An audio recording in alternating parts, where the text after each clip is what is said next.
Hey there, welcome back to Progressively Older. My name is Link, I'm the host here. Today we're going to be talking about whether hypocrisy and compromise are ultimately going to be the American legacy, our defining characteristic. But before we do, please subscribe if you haven't already, like the video, share it with some friends. If you're listening to this as a podcast, like that too, and go to Apple Podcasts and leave a review. I need your help to grow the channel, can't do it without you. On Wednesdays, we talk about staying progressive as we age and the political climate in the world. And on Fridays, we talk about getting older. Today's Wednesday. Many of you are familiar with the concept of racism being America's original sin. The 3/5 compromise that counted slaves as 3/5 of a human being for the purposes of representation and only for that purpose is far more telling than the idea of original sin. Where original sin implies a legacy you inherit through no fault of your own and bear the burden of, the compromise was more a forging of a direction, an unwillingness to stand for anything except the reduction of economic restrictions and the capacity to hoard wealth, both individually and nationally. Though there was a great deal of resistance to the compromise, in the end, the priority was getting the boot of taxation off the necks of the people that were paying them, and those people were the wealthy. So it passed. We turned our back on the issue for a very long time, but gradually the world shed itself of the barbarism of slavery, and the United States became an outlier, a relic of the past. Spain abolished the slave trade in 1820, with the exception of Cuba, which would have human property up until 1888. The British Empire passed the Abolition Act in 1834, abolishing slavery throughout the realm. France followed in 1847 and Brazil in 1850. With the world awakening to the fundamental inhumanity of the practice, half of America was holding on to the economic advantages of it as being the greater good. The new Republican Party would bring the issue to a head, and their new leader, Abraham Lincoln, would take it on directly. Slaveholders found the idea so unacceptable that the country very quickly descended into civil war, and at the cost of hundreds of thousands of lives, slavery became an American footnote. What never went away was the idea that rich white people should rule America. Lincoln had grand ideas about how the country should heal and how this new concept of humanity would lift the country toward its aspirations, but he was quickly disavowed of the idea in the most permanent terms. With his assassination, Andrew Johnson became the 17th president of the United States, a leftover from Lincoln's team of rivals and a Southern states' rights supporter, and Lincoln's dreams of reconciliation disappeared almost before they began. Nathan Bedford Forrest had been a decorated general in the Confederate Army and had amassed a substantial fortune as a cotton plantation owner and slave trader. He organized the first iteration of the Ku Klux Klan, made up mostly of resentful Confederate veterans, becoming its first grand dragon from 1867 to 69. Their purpose was the violent intimidation of blacks, Yanks, and Republicans. Though he ordered their disbandment, the die had been cast. The Civil War had not been a war at all. It had simply been another battle in a continuing struggle. Reconstruction had been initially imagined by Lincoln 2 years before the end of the war, but its enactment fell to Andrew Johnson. Johnson issued a blanket pardon to all Southern whites, with the exception of the Confederate leadership and the wealthy planters, the latter largely receiving individual pardons over time. Those states coming back into the Union had to reject slavery, secession, and be responsible for their war debts. Johnson would otherwise leave them to restructure themselves as they saw fit. They took advantage of their newfound freedom to govern themselves and initiate black codes, effectively continuing the practice of slavery without violating the exact terms of the armistice. Northern Republicans pushed back against Johnson's laissez-faire attitudes, and eventually Congress passed the first Civil Rights Act over his veto. It led to the first major expansion of the Bill of Rights with the passage of the 14th Amendment, giving birthright citizenship, and later the 15th Amendment prohibiting states from restricting voting rights based on race. While Reconstruction made strides, most of its gains were lost. For 10 years, the South was divided into 5 military districts, and a period of radical Reconstruction was attempted, during which time black men became congressmen, senators, and held various state and local leadership positions. But gradually the pendulum swung again, Republicans starting to react to the failing Southern economy and looking for a scapegoat. White pushback against the advancement of the black population was inevitable. And as the 1870s came toward a close, only 3 Southern states were still in Republican control. With the only fixed presidential race in our country's history by another famous compromise, Rutherford B. Hayes was inaugurated as president with the agreement that he would acknowledge Democratic control of the remaining Republican Southern states, and Reconstruction was over. In a very short time, the black population in the South was completely disenfranchised, and by the turn of the century, Jim Crow ruled the South. The Civil War had been a mere battle. The war had never ended. The white man completely dominated the first half of the 20th century in America. The next battle came when soldiers came home after World War II, receiving all kinds of help in the form of low-cost loans, education, housing advantages, and other benefits from living in the only country that had won the war without being physically touched by it. While the world dug out of rubble and attempted to reinvent an infrastructure, our factories simply retooled from wartime goods and materials to things needed both nationally and globally, and the economic golden era began. The myth of exceptionalism expanded in the face of the good fortune of geographic isolation from catastrophe. While still struggling, the black community started to become activated by the hypocrisy of having made the same sacrifices in the war and then being redlined in many ways, being refused the spoils of a country on a bender, drunk with its own good fortune.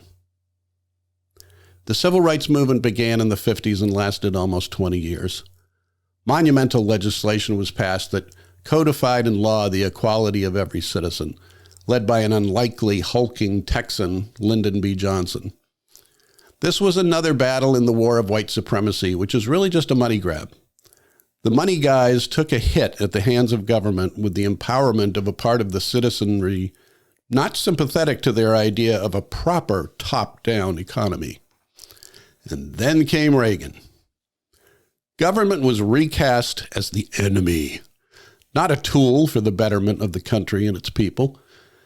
The taxation that had allowed the rise of the most robust middle class in the history of the planet was unwound. The money went screaming to the top, and it has not stopped since, reaching new grotesque heights under Trump with the destruction of all protection for Americans that regulations had sought to provide, and taxation being all but eliminated for companies large enough to figure it out. With the swing in the Supreme Court to a conservative majority, corporations received the same rights as the man on the street, but with trillions of more dollars to use these rights as they saw fit. They also discovered the wisdom to unwind some of the Civil Rights Act of 1965 that allowed the states to once again reinvent voting laws to prevent people that just don't think right from voting at all. Another battle, same war. The 2 most impactful stories in the news as I record this are the gutting of voting rights across the country and the brutalization of people of color by people in powerful positions. This includes systemic racism within our law enforcement ranks as well as in our seats of government. The same war that began with the 3/5 compromise is still being fought. White men with money are not inclined to let it go, and there is really nothing that is off the table in the effort to retain the spoils of a system that was ostensibly designed to be of, by, and for the people. There is no enough, because if there were, they won a long time ago. The unequal distribution of wealth in this country has never been greater in our history. They figured out how to steal our rights and our money and to get 75 million of us to vote for it. Only 80 million people prevented that from being game, set, and match.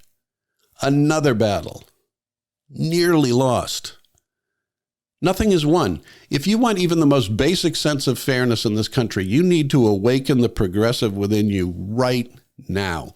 You are being lied to in the most blatant and simplistic ways with the broadest of strokes, and you are the victim in this story. If you think these voting laws are about having an ID, you have been played in the most egregious ways. If you think police are under attack, you are white and just don't understand the threat being of color represents. The war is wealthy white men against everyone else. They are more than holding their own. If these voter restricting laws get passed and are not reversed by federal legislation, they will have the tools in hand to finally end the war. Your vote will be irrelevant because if it isn't helpful, it will be eliminated. If you are black and unarmed and murdered by a police officer, your executioner will be exonerated and there will be nothing you can do about it. They will be protected by laws that will be enacted to unleash their unilateral power. Unbeknownst to them, they will also be victims, foot soldiers in a war fighting for the wrong side, fighting for people that don't care about them in the least, all for 50 grand and a pension after 20, while facing greater and greater risk as the population begins to seethe. Old fears are still being stoked to new and great effect. The Red Scare of the 50s led to the bogeyman of socialism and the deification of capitalism as the delivery system of the American dream. Any idea, policy, or law forwarded that benefits the people as a whole is attacked as an affront to the individual rights. Truman lamented this very tactic of his political adversaries as they tried to stand in the way of Social Security, Medicare, labor laws, and other universal benefits to the people of this country. Nothing has changed. Healthcare took 50 years to get a very substandard law passed, and it has been attacked and undermined ever since. The rich white men have convinced an enormous number of victims that some of their fellow citizens don't deserve to get help when they are ill because capitalism. They didn't earn enough, they work hard enough, so fuck them. The cream rises to the top, sorry, didn't make the cut. We just sacrificed over 500,000 of our fellows because we wouldn't make inconvenient adjustments to help each other, because the lie of individual rights over everything else benefits the rich white men. If you are completely without restrictions to your behavior for the common good, guess what? So are they. Don't tell them not to put coal ash in your drinking water. Don't tell them to cap their factory emissions. Don't tell them they have to pay tax on capital gains. Don't tell them they can't keep blacks out of their condos. Freedom! Oh, freedom! When they win the war, compromise has become our legacy.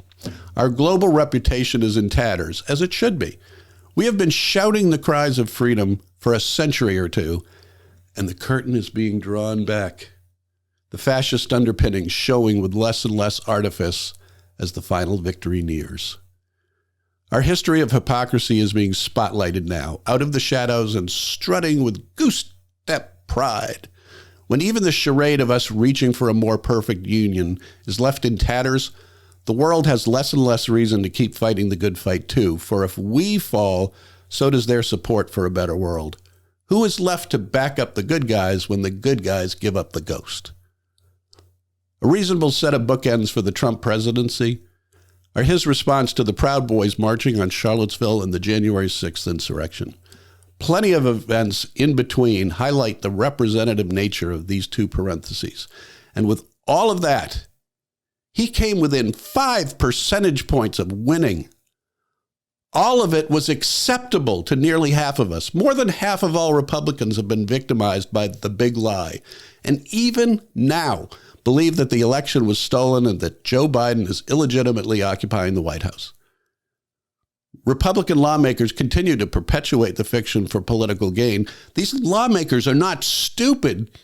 Well, okay, a few are, but most are just cynical, power-hungry criminals willing to take advantage of the gullibility of the average person, using them as pawns in a game they aren't even a part of, except as soldiers, sacrificial lambs being led to slaughter. So the question is, will compromise and hypocrisy be the American legacy? Will that be the epitaph? Or do you think this is an unhinged diatribe, an overblown partisan rant? You think that's it? Oh, God, I hope so. I'm Link, and this has been Progressively Older.